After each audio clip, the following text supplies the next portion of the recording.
খুবই উপকৃত হচ্ছি সরকারিভাবে।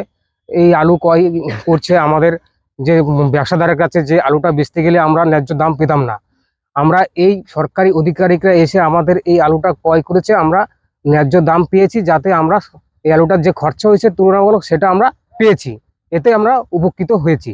সরকারকে কিভাবে ডুবলো? আলুটা ডুবেছে গতকাল ডিবিসি থেকে প্রচুর পরিমাণে জল ছেড়ে দিয়েছে। কেননা ধান লাগানোর জল এত পরিমাণে জল ছাড়ে না, তবে এই বছর জল ছাড়ার রেকর্ড করে দিয়েছে। এই জন্য যত নিচু এলাকা আছে এগুলো ডুবে সব প্লাবন বয়ে গেছে, আলুর উপর দিয়ে জল বয়ে গেছে।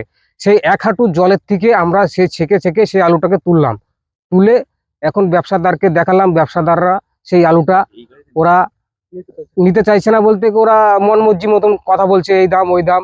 এবার আমরা যে দামে আলুটা খরচা হয়েছে সেই দাম যদি না পাই, তাহলে তো আমরা এই আলু পচে যাওয়াই ভালো। বিক্রি করবো, কি লাভ হবে আমাদের এই আলু যদি আমরা যদি ও যে দাম বলছে, আমাদের কোনো খরচাই উঠবে না।